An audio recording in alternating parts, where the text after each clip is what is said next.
This week on The Mandalorian Chapter 11, The Heiress. Mando cannot park. Mando goes sailing with Davy Jones. Mando joins a cult. And long live the Empire.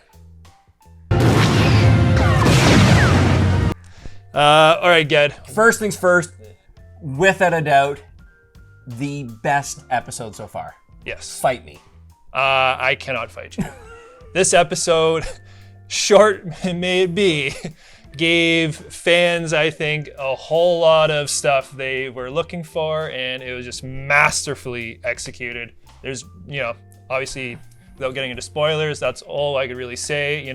5 out of 5, 10 out of 10, whatever you want to call it. Great episode. Yeah, incredible episode, and we alluded to it last week when we had our filler episode, which we knew something was going to come of it, and traveling to the water world, which is where this goes. Don't worry, that's not really a spoiler. Yeah. Really, yeah. Like for a 30-minute episode, man. Yeah.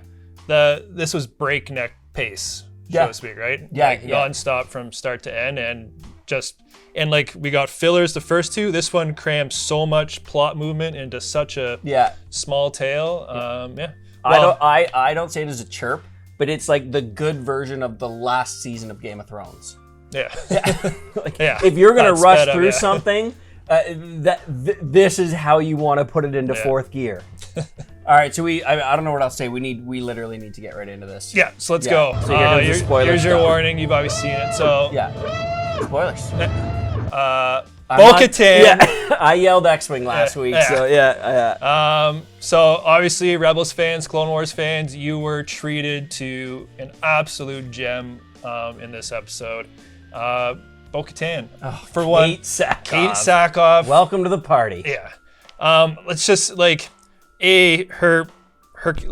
from the animated shows, Bo-Katan's always kind of had her own agenda, you know what I mean?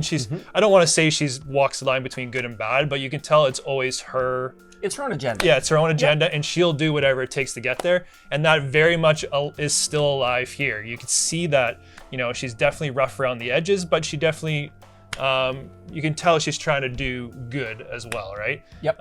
And, we've speculated it long before, like Kate Sackhoff, would be great, obviously in a very physical, action-y type role, and her introduction in the show does not disappoint in that regard. Not even in the slightest. Yeah.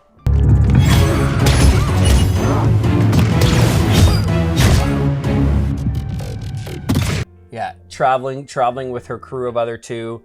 I mean, her obviously. I mean, there's no budget spared in this series at all.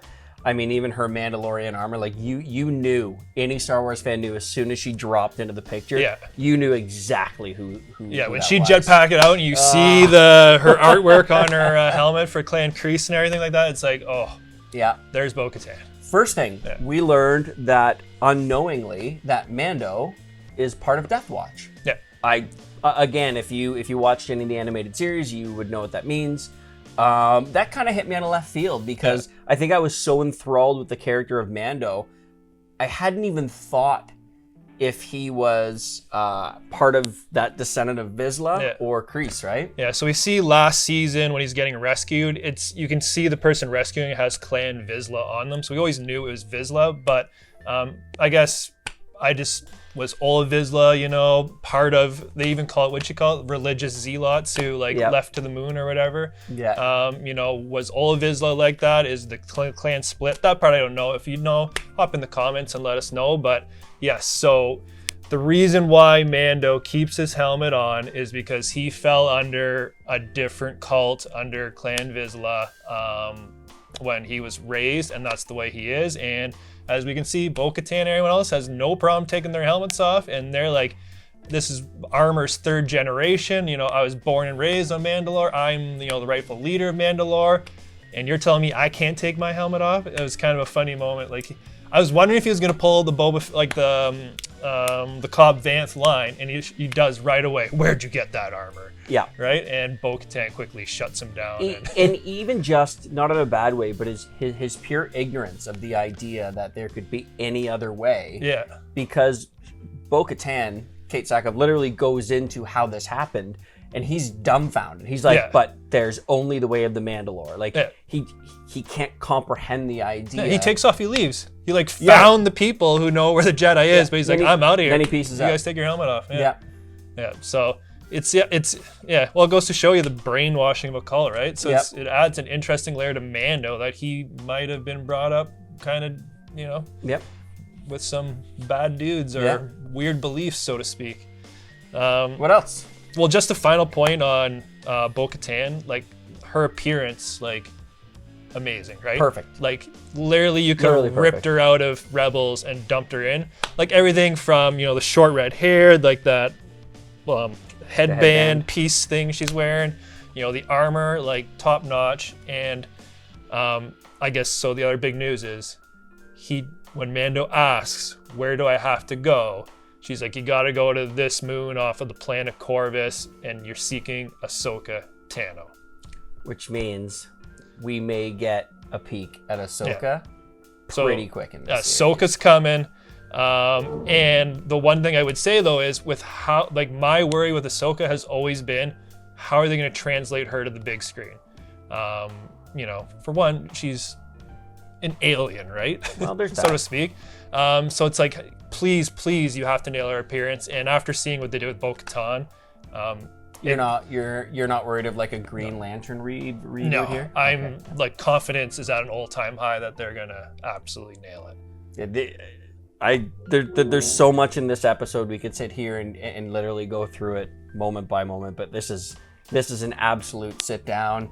Watch it 2 or 3 times. I'm sure we both are. I mean, man, it's great. And the frog being, they had their baby, and it was nice to see that survived. Yeah, it's nice to see Baby Yoda play with the baby, and not necessarily try and eat it right away. For all you people freaking out on Twitter, Baby Yoda did not commit genocide. That family line is indeed living on. So calm down. That's the controversy. What it was, the egg controversy? Like insensitive to people with infertility and like, come on, guys. This is Star Wars. Yeah.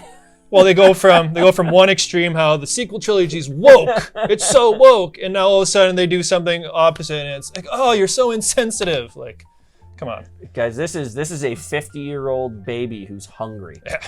Just want to put that out there to everybody. Yeah. And I guess my last beat or thing that's gonna be like make the end of the season even more exciting. Bo-Katan brings up the Darksaber, and she is actively searching for it. She knows Moff Gideon has it. Mm-hmm. She claims she survived the Purge. Moff Gideon was behind the Purge. Those two are en route for a collision course. Yeah. Probably going to be the finale for this show, would be my guess. And there better be a story as to how Bo-Katan loses the Darksaber to Moff Gideon, because Sabine Wren at the end of Rebels gives Bo-Katan the Darksaber, even after working with it, because she wants to go with her new family, with Ezra and the crew, right? So, season 1 showed us flashbacks, right? It's not really a Star Wars thing to show flashbacks, and season 1 did. So maybe we will get some flashbacks to the actual purge of Mandalore and what went down there, which again would be awesome to see. It'd be amazing. Yeah.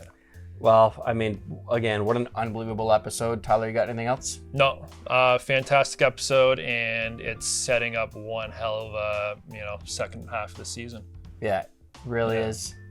So again, thank you so much to Spinny Design for putting these shirts together. Perhaps we'll try something different as the season goes on. Yeah. Tyler, the Rogue Leader, want to wish him a quickly belated happy birthday. He's not one to have any sort of birthday, but happy birthday, my friend.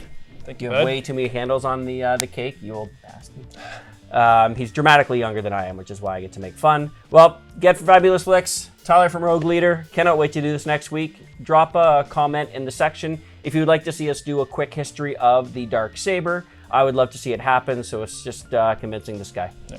And please subscribe. Yeah, smash subscribe and like. We like you. There's no reason you shouldn't like us. We're charming people. Look at this.